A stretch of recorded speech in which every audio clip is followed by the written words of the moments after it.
Bonjour à tous, je continue avec cette fois-ci des questions glissées sur du texte.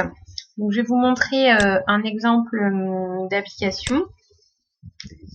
Donc cette fois-ci, vous allez avoir un texte qui est pré-rentré avec des trous et vous allez rentrer en fait différents termes dans l'ordre. Par exemple, ça peut être remettre une suite de mots dans l'ordre, par exemple des niveaux d'organisation ou autres, ou des étapes dans l'ordre.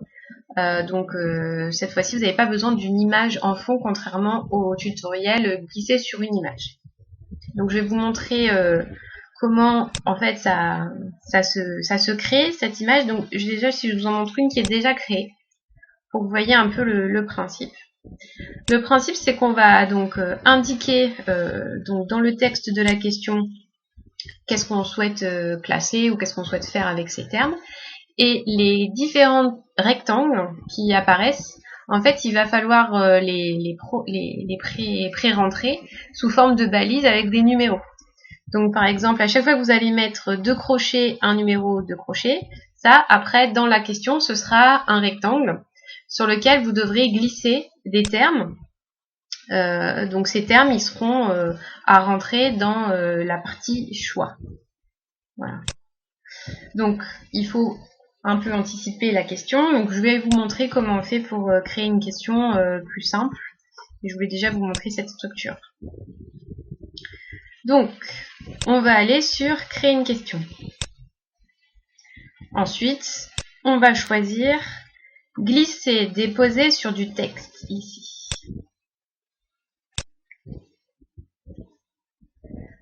Ensuite, on va donc indiquer ici le nom de la question. Donc ça c'est des mots, ça c'est pour vous. Je me répète, mais comme les tutos ils sont indépendants. Donc ici par exemple, classer dans l'ordre de taille les espèces suivantes. Et donc du coup vous avez 4 espèces à ranger. Donc la première espèce, du coup ce sera un rectangle où on devra glisser le nom de la première espèce. Cette première espèce est plus petite que cette deuxième espèce. Donc à chaque fois on met le numéro qui nous intéresse entouré par 2 crochets. Et plus petite que cette troisième espèce, si vous en avez 3 à rentrer. Je ne vais pas aller plus dans la complexité. Voilà. Donc, en 1, donc on peut mélanger l'ordre des propositions, que ce soit pas toujours dans le même sens, les termes en bas de la question. Donc, la première question, par exemple, ça va être une bactérie. Bon, c'est pas des espèces, hein, mais une bactérie. Après, ça va être... Non, plus petit, on va mettre les virus. Après, on va mettre les bactéries. Et après, on va mettre des nématodes, des petits vers.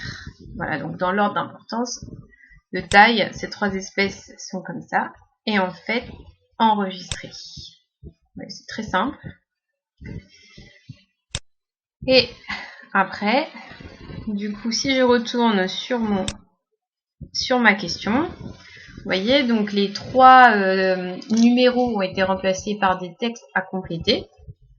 Et on sait donc, comme on a paramétré, que normalement, le premier numéro 1, ça doit correspondre au virus, le deuxième, les bactéries, et le troisième, aux nématodes. Et on fait envoyer et terminer. Voilà. Et donc, dans le feedback, ils vont vous donner l'ordre correct qui était attendu. Voilà, donc cette question est plus simple et ça permet de prévoir pas mal de questions, par exemple de cycle de développement, des différentes étapes, d'un protocole qui peut être fait sous cette forme plutôt que avec une image, par exemple. Donc voilà un peu un exemple. Bien sûr, il y en a plein d'autres et je maîtrise pas tout, mais je vous partage juste ce que je sais faire. Voilà, à bientôt.